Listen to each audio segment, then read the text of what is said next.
Yeah, that's right. Me and Alan are friends. Friends of Dorothy. Oh no, that's a joke I've got in the intro. You're listening to Diminishing Returns, the podcast about sequels, prequels, spin-offs and reboots. I'm Chris Scott. And across from me, he's the cowardly, heartless, brainless man that we all know and love. The man behind the curtain is Mr. Alan Johnson. How do, pod people? Toto, I have a feeling we're not in Kansas anymore.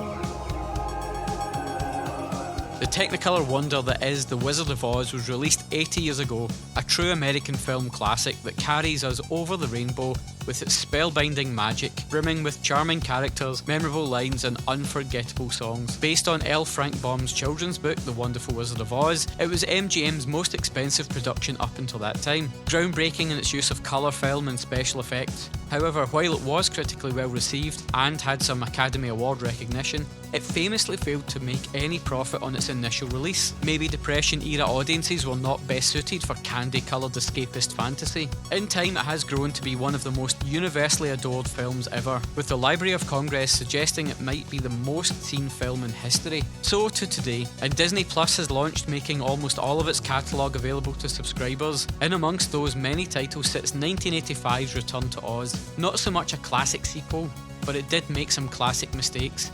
It was produced to avoid a lapse in rights and made to be grittier, more in keeping with the source material. Gone were the songs and the jolly spectacle of the original. This was a more drab affair. Surprisingly though, while a flop on release, it too has grown in reputation, if more in a cult status sort of way. For many viewers, replacing singing munchkins and flying monkeys with menacing wheeled villains was just the nightmare fuel that their tiny young minds wanted. So if Wizard of Oz pairs with the dark side of the moon, why not cue up Ummagumma to hear if Chris and I are still friends of Dorothy? I'll get you, my pretty, and your little dog too. Lovely. Al, you've made a reference there to the sort of urban myth Dark Side of the Moon syncs up perfectly to Wizard of Oz. Yes. And I want to tell you, actually, if you do listen to Dark Side of the Moon, you're a loser. It's incredibly dull. Pink Floyd are shite. This is the hill I will die on. Fuck Pink Floyd. I'll give you some Sid Barrett, all right? I'll give you some Sid. But the rest of those pricks, bite my shite. And even the Sid stuff's a bit much, but at least I can see that he had something about him. Do you know what I mean? Anyway, we're not going to talk about Wizard of Oz, we're just going to talk about how much I hate Pink Floyd. No, so the original Wizard of Oz, going back to watch this thing, it's from 1939, modernised, can it still hold up? What a wonderful film this still is. I fucking loved it. I've not seen it since I was a kid. It was great. You know what? Best films I've seen this year? John Wick 3 and Wizard of Oz. A classic double bill. Yeah. Yes, in the Leonard Maltin review, he does say whether it's your first time or your 50th time, it just works. Yeah, and that's why I don't care if they hung a midget, right? Like, it was worth it. It was worth it. The Pink Floyd urban myth is not the only urban myth associated with this classic film. So supposedly somewhere you can see the shadow of a hanged midget. It's the we're off to see the wizard sequence just when Dorothy and the Scarecrow find the Tin Man. Right. And they sing We're Off to See the Wizard. As they head up the yellow brick road that Elton John made famous, in the background you could supposedly see a silhouette of a hanged munchkin who'd committed suicide because of an unrequited love for a fellow munchkin. Oh man, and that makes it just like all the more hilarious. And it's not true, it's been thoroughly debunked. Well, how the hell did he get up there? Well, exactly. It's a fake movie tree as well. It's got no root system, so it would just have fallen over if you'd put any weight on it. But I love that, it's got all this. And I mean, we all know the Wizard of Oz, right? Wee lassie, she's got a dog. Nobody cares about this dog. That's what I really like about your Dust Bowl 30s stuff. Like, in any other film, it'd be like, oh, dogs are cute and all that. Oh, no, the rich neighbour, she wants the dog taken care of. Taken care of Reservoir Dog style, not 3 Men and a Baby style. Yeah, like, two in the back of the neck, right? And even though the family aren't happy with them having to give up the dog, they don't really like the dog. I think they're just doing it out of, this is Dorothy's dog. I don't think you, rich neighbour, but between you and me, like, I'd be okay if this dog dies. And so immediately I'm like, this is why this, along with John John Wick is great. Any film that has dogs in danger, I'm all for it, okay? So we know this film. We know there's the classic songbook. Judy Garland does that great cover of the Eva Cassidy song, Over the Rainbow. There's asbestos snow. There's asbestos makeup. Like, this film, you read about all this stuff and you're just like, they just made this film with asbestos. They just like crammed asbestos into fucking people's gubs and everybody died of asbestos cancer. Yeah. The first Tin Man had to leave the project because he was allergic to the aluminium in the paint. This is what I love about the film industry back in the day. So the first actor, the makeup almost kills this actor. Yeah. Right? It almost kills him, right? And they get the replacement Tin Man. The Tin Man that we see on the screen, the Tin Man we all know and love. And when they asked him, like, years later, like, after the first actor obviously died with the makeup, and he went, what? That's like, right. I just thought he fell out with the producers. Yeah. Like, they didn't fucking tell him. They were just like, oh, we almost lost an actor there. Try another one.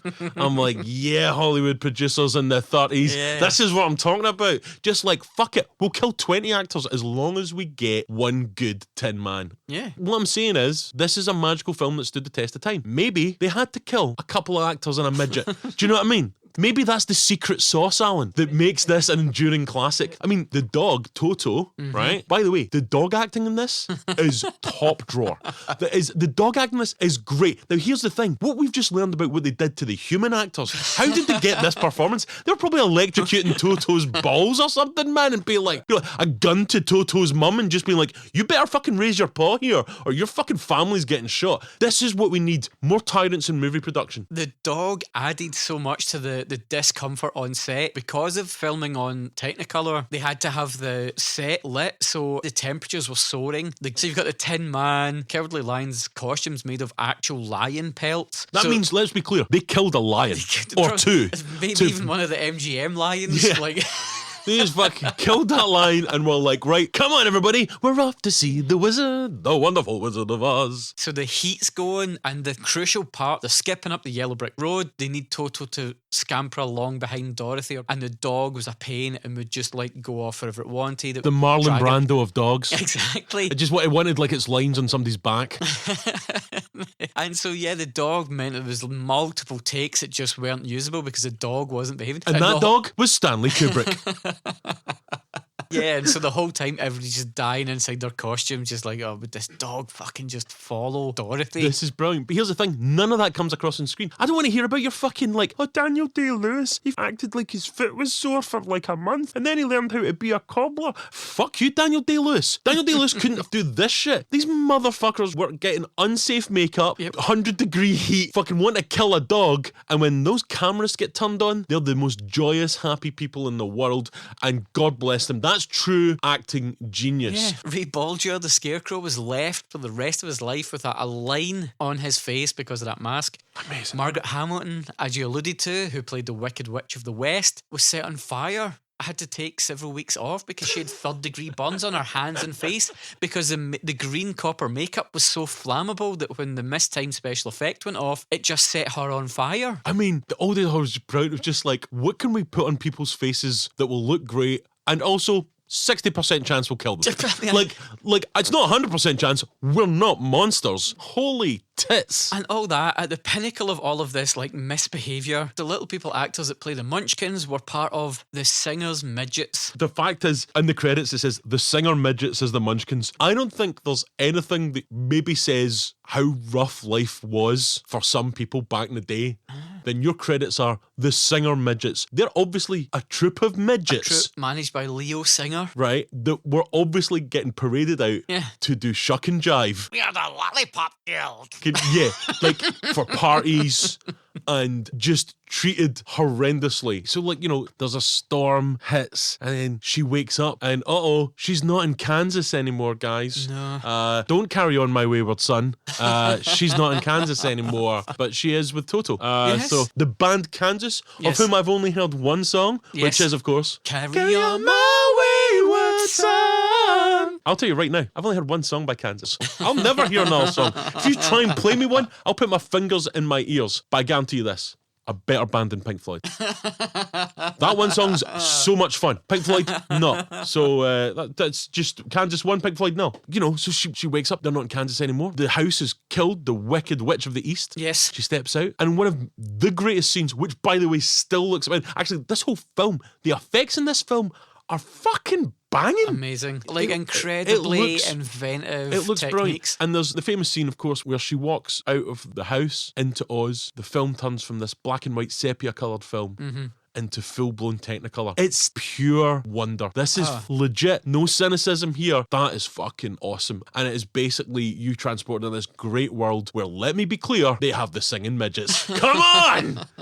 Yeah! So she comes out of the house, and of course, you know, the house has landed on the Wicked Witch of the East. She's dead. Yep. The good witch comes out and she's all like, ooh, you've killed her. And then you get to meet the Munchkins, right? And they're little people, right? Big song and dance number. Then the villain of the piece comes in. The Wicked Witch of the West. And what's been great is that because up until this point, everything that we're encountering now in this magical realm has all been hinted at. You know, it's the woman that wants to kill Toto. That's the actor that plays the Wicked Witch. Yes. The farm hands on Dorothy's Aunt Em and Uncle Henry's farm. It's all the farm hands that take the shape of the lion, the scarecrow, the tin man. So all of these little things have been seeded. Yeah. So there's an element where you're like, is this Dorothy's imagination? Something's happened during the storm and she's now just having this fever dream? Or are we really in this colourful, magical land? Yeah, absolutely. It's really nicely done. And so basically, because she's killed the Wicked Witch of the East, the Munchkins are like, you've freed us. You're now the boss lady. Yeah. You know, the good witch is like, you've now freed the Munchkins and you've become their national heroine. And I was like, holy shit, man. Like, that's a quick promotion. Yeah. In Scotland, we also have quite a lot of tiny people, right? You aren't tall, Al. No. But our national heroine is heroin. And that's what keeps us small. You know, so the house is crushed, the Wicked Witch of the East, and then Glinda, the Good Witch of the South, she just sort of says, hey, Dorothy, just steal the shoes off that corpse. Yeah, and Dorothy's like, fuck it, yeah. Yeah. And see, to be fair, it's a nice pair of shoes. I mean, you know, the Good Witch is like, you get the ruby red slippers, the Munchkins love you, and what you should do is follow the yellow brick road to see the wizard. He'll maybe help you get home. She goes off and she meets the Scarecrow, right? Well, first thing he says to her when she's like trying to figure out which way she should go, he says, of course people go both ways. The Scarecrow's an ally. Good. That's what we like to see. But the Scarecrow's like, I've just been stuck here forever and I have no brain. It's like this mindless automaton has been strapped to this wind pole and this hellscape that all he can do is point people in directions. This is fucking horrendous. What kind of God would allow this to happen? There is no God in us. All right? There's no God. It's horrendous. However, the physicality of the Scarecrow is unbelievable. Brilliant, He's doing the wee dance and like acting like, oh, I'm kind of falling over a bit because I'm made of straw and I'm not, you know, I don't have the strength. My legs aren't used to walking and stuff like that. Watching somebody dance and look like they're going to fall over and go over their ankle and they don't, probably because if he did in those days, they would have just shot him and replaced him with another actor. But you know what I mean? Like, holy shit. If you're not going to watch the film, I'd be just like look up wee clips of that because it's just that is such a great piece of physical work that guy's doing there. But I fucking loved it. I was just like sitting in my couch going, this is so fun. She meets the Scarecrow. That's the first one that she meets. Yep. Then it's the Tin Man. Yeah. Tin Man basically just gets a really young girl to oil him up. Cool. It's problematic. But it's because he's heartless. He doesn't see. He doesn't have a heart. He doesn't see her as a person. I mean, effectively, Tin Man is man. Right, guys? Well, you do know that for economists, that the Wizard of Oz is seen as a parable. So the yellow brick road goes to the Emerald City, so it's a transfer from the gold standard to the dollar, which is a green. Right. Scarecrow represents agriculture, the Tin Man represents industry, and the lion represents the military-industrial complex. But someone read that into the material. Yeah. It's not true. Yeah. It's not true in the slightest. Basically, that's like the sort of economist that was listening to too much Pink Floyd. Yes, the Tin Man, he needs a heart. Because according to Professor Fergal Sharkey, good heart these days is hard to find. We've gone some places, but to bring up Fergal Sharkey has just hit me in a sweet spot. I do my best niche references. So she meets Tin Man, he needs a heart. Then they meet the cowardly lion. Absolutely brilliant. I'm glad they killed 3 lions for this. Fucking really great. And he's cowardly. He's meant to be the king of the jungle, and here he is. He's a fraidy cat. Yeah. He needs courage. You know, he needs bravery. Whereas most other animals, they prefer the killers from that time. Come on. It's a niche joke, but from a different time period. period, guys. That's for you. That's for you mid 2000s kids. So they've got them all. They've got Power of the Lion. They've got the Tin Man. They've got the Scarecrow. Dorothy. We've got Toto. They have wee adventures. The Wicked Witch. She sends like wee monkey guys after. Those terrifying flying monkeys. Creepy as shit, but great. Uh-huh. Yeah. So they basically trying to get to the wizard, and the witch is trying to get the ruby red shoes because they've got power. Because shoes maketh the Dorothy. It completes the outfit. It really does. It really does. So they get to Emerald City. That's where the wizard lives. It basically just looks like that whole city is basically a giant St. Patrick's Day parade. Honestly, as I was watching it, I thought in about 2 minutes' time they're bringing out Guinness and starting to sing Rebel songs. I was like, all right, guys, whoa. But they get an audience with the wizard. And he's the actor that played the fortune teller that Dorothy met when she tried to run away from home. She meets a kind of skeevy fortune teller guy. Yeah. Which I think is quite a nice theme throughout the whole thing, is like about not trusting these figures of authority and stuff like that. And there's a nice wee theme of like, this is a huckster who's trying to get one over. Which of course, spoiler alert, kind of feeds back in at the end when you find out that actually the wizard's just a guy behind the curtain, guys, right? I mean, wow. It is wonderful that he is just this like sort of empty suit. He's got to his position by bluster. Like he just stumbled into his position. Satire alert. Not like anyone else we can think of. Right, guys? Politics. Right, we're kind of pretty cool on this, guys. I think it's important to tell people to register to vote. Even though this comes out after the registration deadline, I just want people to think that I care, like everyone else on the internet. There's a lot of self-aggrandizing bullshit out there, basically. So they go to see the wizard, the wonderful Wizard of Oz. Yes. And why did they do that? Just because. But they see the wizard, and it's brilliant. He's like, I'll get you what you want, but you need to do something for me. I need you to get the Wicked Witch of the West's broomstick, right? And they're like, oh, wow, we've just spent the whole time trying to kind of get away from her to get here. Now we have to go back, right? And the Scarecrow immediately is like, oh, that means we'll have to kill her. Whoa! What the fuck? Oz doesn't mention anything about murder. He's like, I just need the broomstick. And the Scarecrow's straight to like, we're gonna pop a cap in this bitch's ass, right? We're gonna fucking 2 in the back of the head. And then Dorothy's like, okay. Like, nobody's going, Scarecrow, why don't we just try and get the broomstick? And he's like, no, we're gonna have to fucking murder her. This is a blood oath. They're bloodthirsty. That's exactly right, Alan. Dorothy's got the taste. She's killed one person already, and she's realised that opens a door that you become a god. You cannot close. You can't. So they then go to the witch's castle, but the witch finds them, right? Yeah.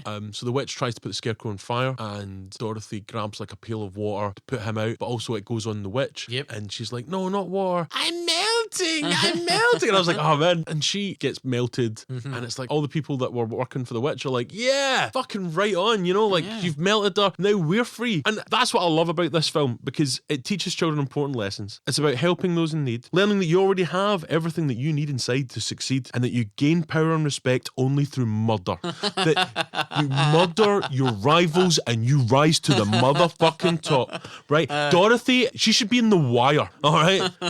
She's fucking Marlowe in The Wire. I mean, right? Essentially, this was just a fight over some shoes. Yeah. You know whose shoes they are? Dorothy's shoes. Because she killed everyone else that wanted them, right? Now, here's another thing. Yeah. See, if I was somebody that had some sort of ailment or medical condition, yes, where if I came into contact with water, I melted and died. Yes. I probably wouldn't have pails of water kicking about. No. It's not like she had to run and fetch it. Literally in arm's reach, Dorothy's just like, just gonna use that pail of water to put this out. If I was the witch, like every morning I'd be getting up, I've got my troops, got my wee flying monkey guys, I'm like, what's that, Jim? What is that? And Jim, the wee flying monkey guy, would be like, is that a fucking pail of water? Well, it's just in case we're get that to fuck. Do you know what that'll do to me? That's like if somebody's They don't have nuts on the plane exactly. if you've got an allergy. Exactly. If you have a nut allergy, you can't even go in a restaurant without reading fucking warning signs and stuff like that. Whereas the Wicked Witch of the West is just like, well, what we've got here is I've got 3 pails of water here. Oh, this other room? This is my pool. There's the sauna.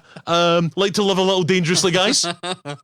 I mean, I'm wearing flammable paint and the broom's covered in asbestos, so I mean... Jesus Christ, witch. Like, if you're scared of fire, sand. Sand won't melt you. Buckets of sand everywhere. So then, of course, they go back to the wizard. Yep, fulfilled the quest. And that's when they realise that this great weird wizard is just like a wee old dude. Just a sham. Behind a curtain, pressing levers. He's at it, right?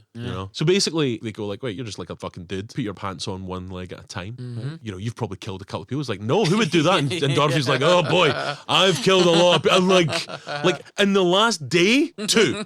I've got a real thirst for it now. Untold damage to the flying monkey economy as well, now that their Yeah. paymaster's gone. So he then goes to the scarecrow and is like, you couldn't have done what you did without a brain. You've always had a heart and you've always all this fucking stuff, right? Does it turn out that it was inside you all along? It was, right? But also, like, watching this as an adult, I was like, he's bullshitting right now.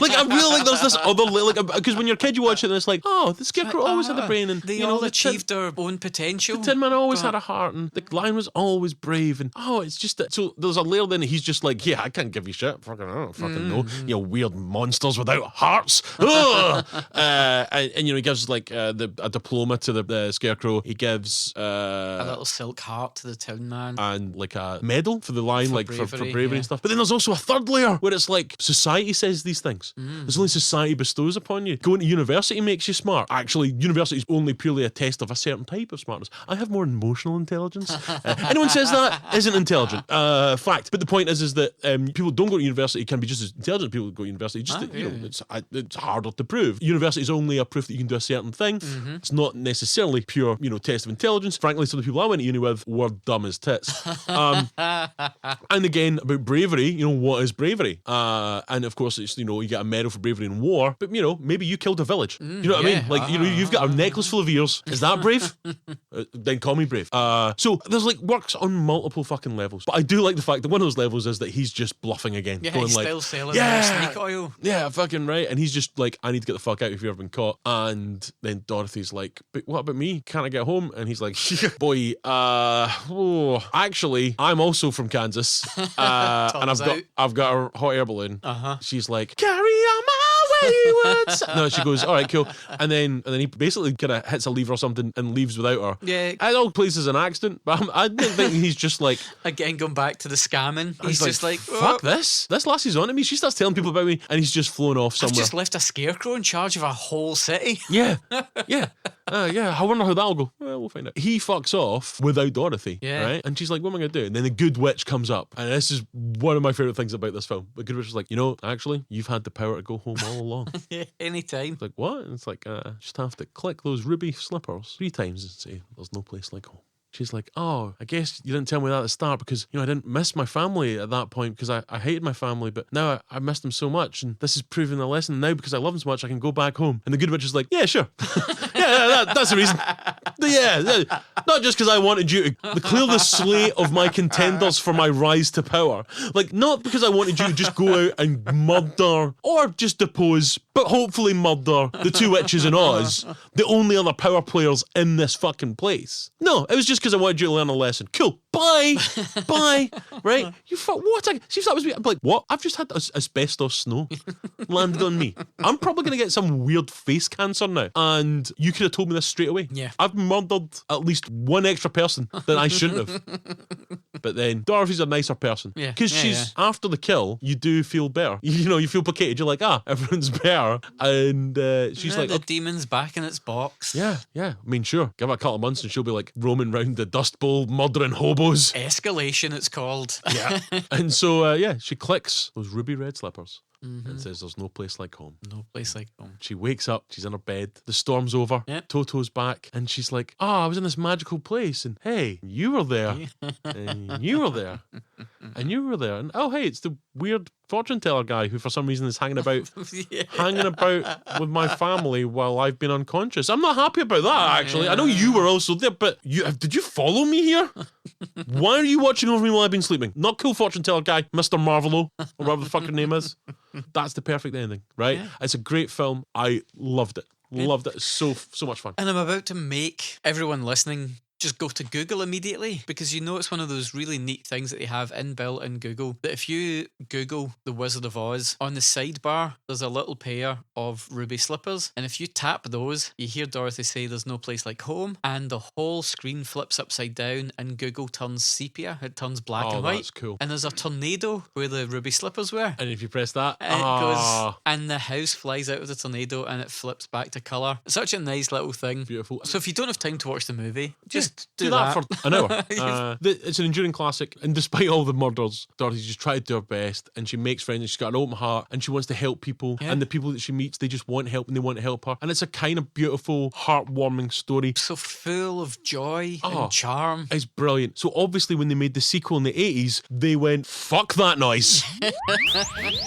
Hi, Chris here, the co-host of the podcast that you're listening to. Once again, dropping a free advert into my own show, because I'm crazed with power like Donald Trump. So yes, I am running 2 comedy shows if you're in Glasgow on the first Sunday of every month at the Amsterdam Bar in the Merchant City, and if you're in the south side of Glasgow, Paisley Road West, the Old Toll Bar on the second Sunday of every month. So the first Sunday of every month at the Amsterdam Bar called Hard Lotion Comedy, and then on the second Sunday of every month, Paisley Road West, Old Toll Bar, the Old Toll Comedy Club. Each of those nights is only £3, and you'll have a professional circuit headliner and a whole host of some of the best acts from Glasgow and beyond for only £3. And also, I'll be at them, so, you know, there's that. So hopefully we'll see you there.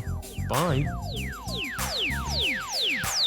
Return to Oz. Alan, I have never seen Return to Oz until last night. Okay. What the fuck?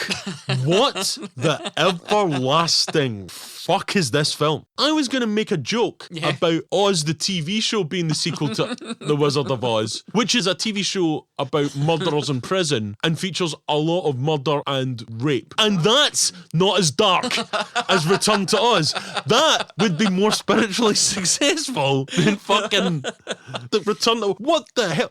So what's your main issue? Is it that Aunt Em and Uncle Henry don't know how to deal with Dorothy now that she's returned from Oz, and she's having these fantasies about Oz, and so they decide the best thing to do, let's get some electroshock therapy into this 9-year-old girl. Yeah, and by the way, that's the happiest bit of this whole film. That's the cheery bit. The cheery bit is where they send their daughter to get electroshock therapy and come out like fucking brain damaged. That's the bit that's at least still fun. There's still a dog. She's carving a pumpkin. She's having a wee adventure. She sees a lassie that might be there, might not be there, right? Again, there's a lot of this that maybe the movie is that the electroshock therapy actually worked, and everything we see in Oz is actually just Dorothy's frazzled brain. Yeah. It's like a Jacob's Ladder style. Yeah. This is the The real film should have ended with just her like drilling and being like, happy now. I'm happy. Yeah, so the whole thing was this wondrous Technicolor world, and Return to Oz, it's like, hey, we get to Oz and it's a post-apocalyptic Oz. There's fucking mad, weird, they're called wheelers. Yes, Which effectively is, in Oz, there was obviously like a branch of Cirque du Soleil that wasn't getting gigs, and they were like, we need these circus performers just to be evil. And that's what that is. Like, they're roaming the city, trying to, I don't know, attack people, and everyone's like turned to statues. Everybody that has living flesh turns to statues. What kind of fucking nightmare is this? Right? But also, the Tin Man turns into a statue as well, right? And the lion. The lion's just dead. The lion's Two dead. of our main characters have been turned to stone. Just turned to stone. Before we've even seen them in this movie. Which to me means they're fucking dead, But right? And there is no God in Oz, so that means there's no heaven, there's nothing. They don't exist anymore, man. But we've got a talking chicken. By the way, the chicken effect was pretty good. So throughout this film, the special effects are great. Yeah. They add a real charm to it, like the stop motion of the The rock faces monster and things. rocks. Yeah. Definitely well made in that sense, like the design of it and stuff. But they've basically went, what did people love about Wizard of Oz? Was it the fact there was this colourful, hopeful, beautiful, outsized, Technicolor dream world? Nah, it can't have been that.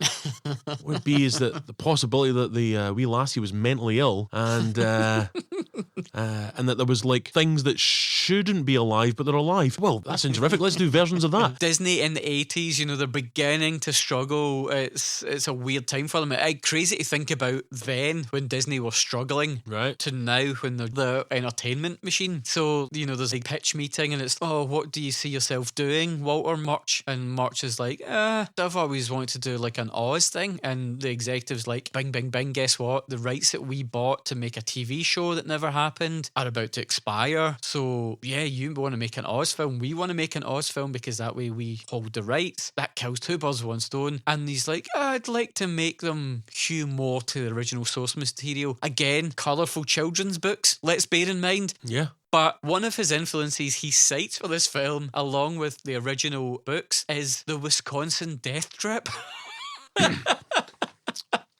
Go on. So the photo book of the harsh realities of frontier life and the miserable deaths of people that lived in the frontier. But for kids. Yeah, sure. Okay, man. That sounds great. So framing it like that, it makes you go, oh, yeah, of course that's what it was. I was going to say it makes more sense, but sense is not necessarily the correct phrase here. It's insane. This film, Fairuza Balk is Dorothy now, not Judy Garland, once again, showing that old women can't get a gig in Hollywood. So she escapes trying to get electroshock treatment, basically almost drowns in the river, wakes up in Oz, and it's just immediately like, oh, this is like the deadly desert. It's kind of a big issue that Oz has as a place. The tourism board really struggle. It's just the logistics of getting travellers to Oz requires a storm or a tornado, flying houses. There's just no cheap airfares to Oz. I don't think your airfare's your problem. It's your travel insurance. Where are you going? Oz, is that the place with the deadly desert? Maybe. Is that the place that's got the fucking post-apocalyptic wheels that want to kill people? And also where every living thing turned into stone? It's going to be pricey. So her chicken has become like a talking chicken because every animal talks there, which again, I assume this is a complete land of vegans because otherwise there's a lot of weird shit going on there. Because she gets the ham sandwich out of the tree in the lunch pail. Right. She's like, let's see what's in here. And the chicken says, I hope it's not a chicken sandwich. Yeah, so they just grow meat. Who knows? And the chicken voice is exactly how you imagine it. Hello! I'm a chicken! She meets TikTok. Yes. Which is a really cool design. It's like it's a mix between Wilford Brimley and the Terminator. Yeah. It's a steampunk Wilford Brimley Terminator that basically you have to wind up its different bits. So like you have to wind up for motion, you have to wind it up for thinking, and there was something else as well. Speech. You have to wind up for speech as well. Yeah. Which would have been good. They missed a trick. There should have been a bit where he was like telling Dorothy to do something she didn't want to do, and she just like unwound him. What are we gonna do about it? We can't say anything now, pal. But yeah, so she meets TikTok, and TikTok's basically like this fucking warrior. Yeah, he is the army of Oz. Yeah, holy shit. That scarecrow, not fiscally minded at all. Budget cuts. Yeah. We've built no wonder the whole city's in ruin. We've built one warrior. Also, it's wind up, and it seems to have a life for its winding up of about 10 minutes. So, so he helps her escape from the Wheelers, and then they go to like, is she like a princess or some shit? Princess Mombi, yeah. Yeah, so Princess Mombi. It's amazing, right? So you're like, okay, they're going to meet a princess. This is going to be a bit more like The Wizard of Oz. And immediately, there's something off here. And then she's like, oh, come with me. And she's got all these heads in cases, and she can take her own head off and replace it with another head, depending on like what you want. Her mood. So there's just basically loads of decapitated heads. Disembodied heads. Yeah. She's like, oh, I'm going to keep you here until you're older and then use your head. And it's like, great. There's been no song and dance at this point. Where's the fucking shit? Where's the like, the munchkins are here. Exactly. We're going up the road. I'm going to keep you prisoner until you get to an age where your neck will fit mine. Then I'm going to chop your fucking head off and you'll be dead and I'll walk around with your fucking face. How'd you put that in a tune? I don't know, Trent Reznor? Maybe. And so to escape this, what Dorothy does. Yeah, she gets trapped in a room that looks like Steptoe's yard. Yeah, she manages to steal some potion that makes things become alive. And so she rips like a moose head off the wall. A gump. It's a moose head, right? I mean, I can call it a gump if they want, but it's a moose head. And she attaches that to a couch and puts some other stuff to make wings and stuff. Some palm fronds and a broom for a tail. And she's assisted by a wooden gentleman with a pumpkin for a head. Oh, fuck, that's right. I forgot about fucking Jack Pumpkinhead. Right, so Jack Pumpkinhead, I know you're like, oh God, that sounds like some sort of horror movie villain. That's what he looks like as well. He looks like a fucking horror movie villain. And he's called Jack Pumpkinhead. That's a 1980s fucking slasher film. Yeah. Stan Winston made a horror movie called Pumpkinhead starring Lance Henriksen. Right. The creature's not a million miles away. And he's like looking for his mum. Are you my mum? And it's like, wait, what the fuck? What the fuck? There's a pumpkin walking about, and also it's lost its parents. Can you imagine going to the cinema? It's the first weekend I've got the kids since the divorce, and I just want them to have a good time. Are you okay, honey? Yeah, you want to have a good time? Oh, do you want to see the sequel of Wizard of Oz? Yeah. I just want to make sure that my daughter I don't want her to be traumatized because I love her very much. And sure, I don't love her mother anymore, but we can get over this. All right, you want popcorn? Okay, let's watch this film. What the fuck? She's going to be crying. Like, fucking Pumpkin's looking for his mum. Fucking, there's heads coming off. When Dorothy steals the magic powder, she's chased by a headless body. Yeah. And then runs into the room to bring an affront to God, an abomination to life. This is it. This is Two couches with a bloody... She puts the couch, the moose head, she pours this magic powder over it and says some magic words as per the instructions, and it comes to life. This moose head takes being brought to life quite well. Yeah. But there is still hints of mad existential terror. When it's speaking, it's like, the last thing I remember was a loud noise in the forest, and now I'm here. Oh, I don't have a body anymore. I've got a couch and wings. Huh, this is horrendous.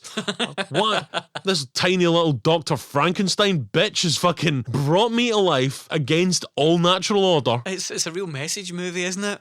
And they fly away out of the princess's castle. Yeah, so she dispatches the wheelers after them, pursuing them as they fly through the night sky towards the Gnome King's lair, because the Gnome King is the person who now holds Oz under his sway. Because again, in the 30s, they were like, here's a beautiful city made of emeralds. Ooh, here's a fucking yellow brick road. Ooh, this is exciting. Where are we going to have the Dumont for the sequel? Rocks. There's just going to be rocks everywhere. It's going to be very bland. Great. However, I did quite like you say, the stop-motion-y rock effects when they had rock monster faces. Yeah, I really like, within the story, the Gnome King is sort of, he's trying to orchestrate it, that the fewer people there are that remember Oz, he gets closer to humanity, while Dorothy's there and her friends are being caught up in the treasure room and have Her made friends mistakes. remember Terminator Wilfred Brimley, crazy horror movie Jack Pumpkin, and the moose head that's now lost its body again, but is still sentient and does not understand what's happening to it. And the chicken's inside the pumpkin at this point. Oh, that's because right. the Gnome King doesn't like chickens. Oh yeah, that's a great bit of foreshadowing, because at the very start when Dorothy gets there, one of the rock monsters guys is like, oh, Dorothy's here. Oh, by the way, she has a chicken. And he's like, a chicken? And you're like, oh, I guess that's how they're going to fucking defeat the bad guy in this. Like at the start of the Wizard of Oz where like the witch was, I'll get you, is that rain? Oh, I hate water! And like fucking so, you know what I mean? It's like, come on guys, thread it a bit more subtly than that. But no, not a chicken! But the Gnome King, played by Nicol Williamson, I mean, he's great in this. brilliant. And like, to be fair, like the effects in that are quite cool. I quite like the makeup, quite like the vibe. And so the Gnome King, big rock monster dude's like, listen, Dorothy, I'll help you guys all out, but you've got to pass this test. And the test is, the Scarecrow, I've made him into an ornament. He's like, you and your friends can go in and have a guess each to try and find which one of the ornaments is the Scarecrow. They all take that very well, by the way. Yeah. At no point they're like, wait, you did what? You've turned a fucking Scarecrow into an ornament? Like, I've just got over the fact we've got talking scarecrows and you've just turned them into a fucking inanimate object. And they're like, oh, it makes sense. Fair play.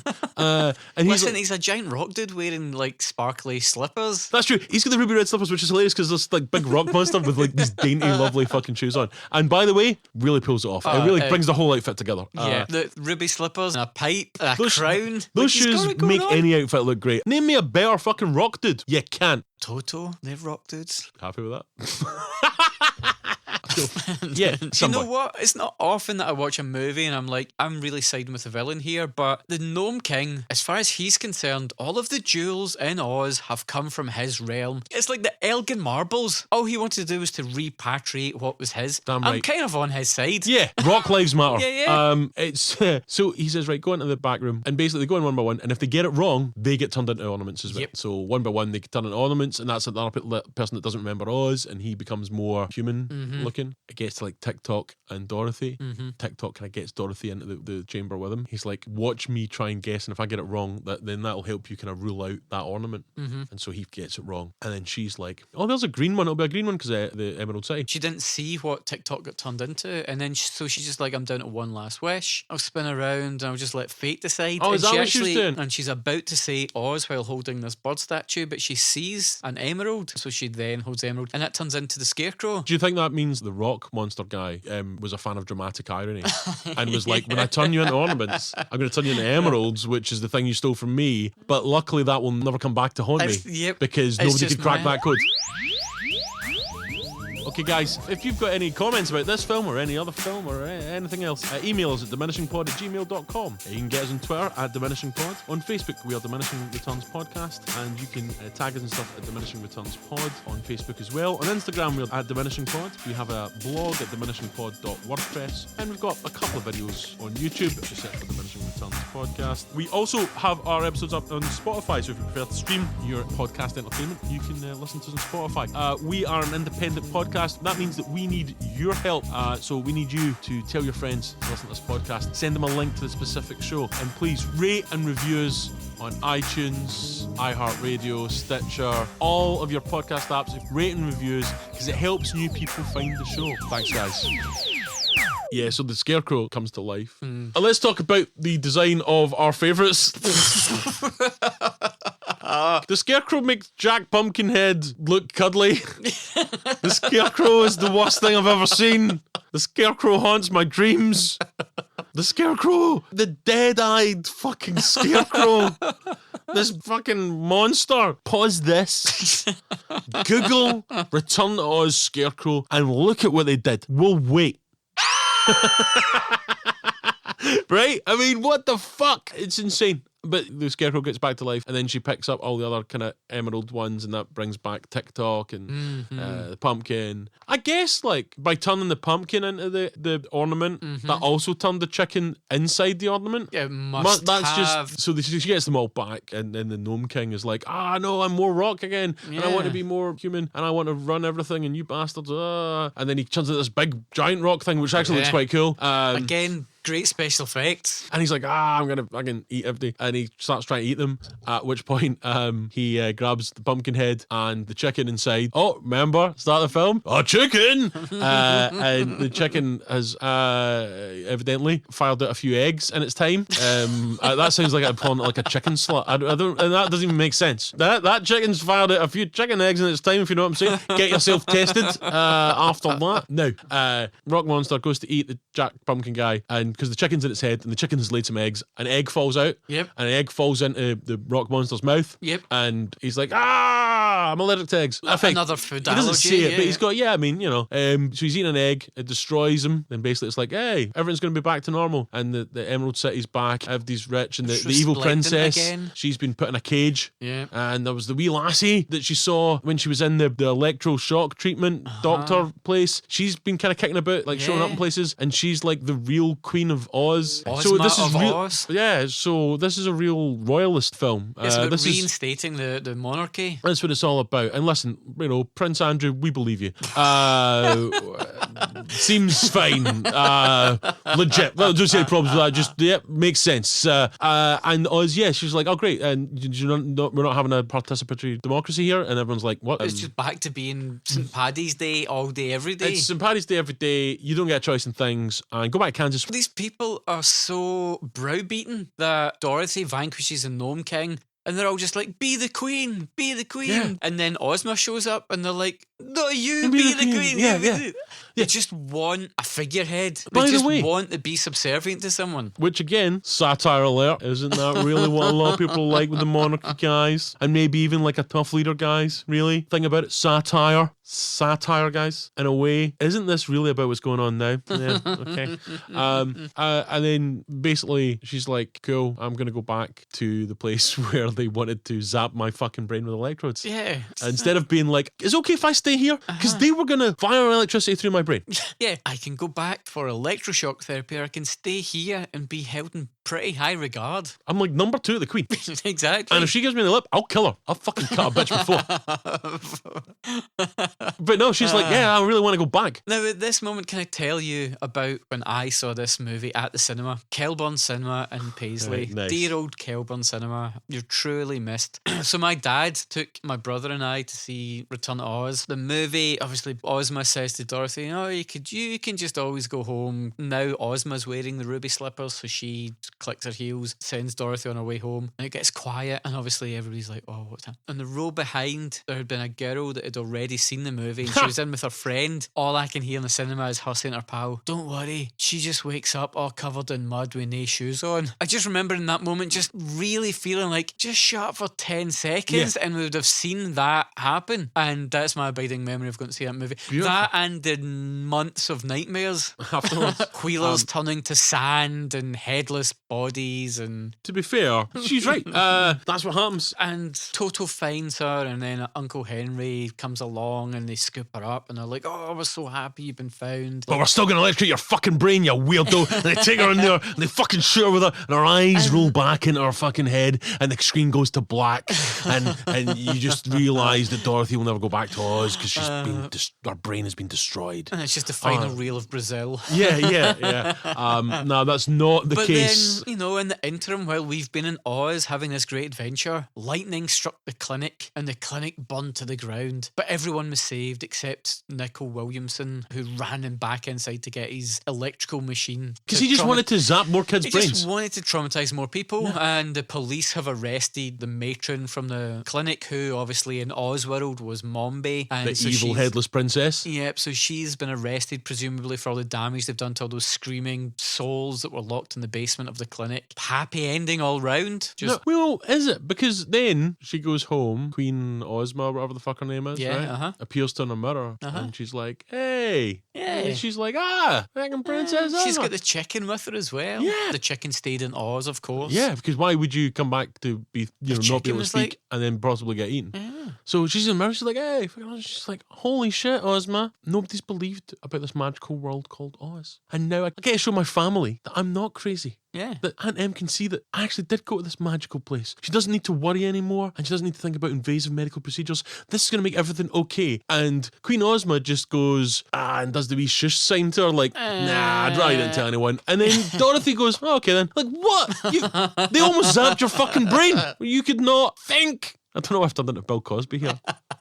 Zippity zappity brain. So like, she's like, well, okay. Don't worry about it, Aunt Em. Don't worry about it, Piper Laurie. I know it's pretty terrifying that Carrie's mum is Dorothy's aunt. You know, as soon as I saw Piper Laurie, I was like, she just keeps raising colours. I was like, oh, what the fuck is the Queen doing? Shh, bye, bye. And Dorothy takes it like a champ. Just like, okay, fair play. Sure, it's our little secret. This whole movie's a metaphor for child abuse.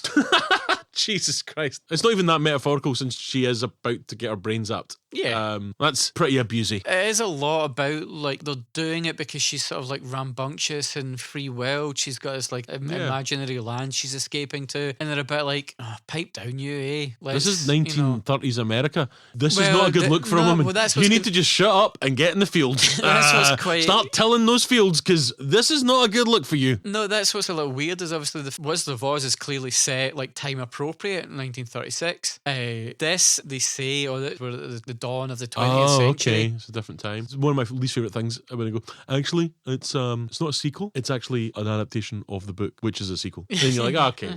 So obviously Disney now own the rights, but the only thing they license from MGM is the ruby slippers, because in the books it's actually silver shoes, and they feel that's the holdover they need to carry into Return to Oz. What would you have ported over? Asbestos.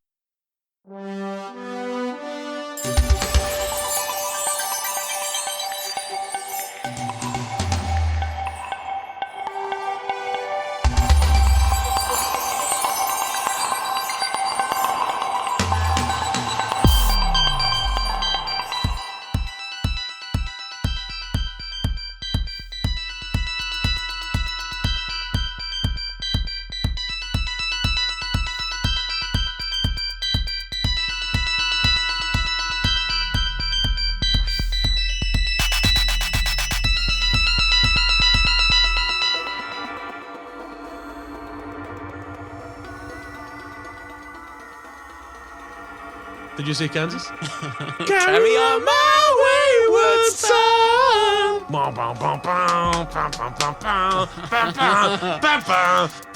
Right, so there you go. You're listening to Old Men Rock.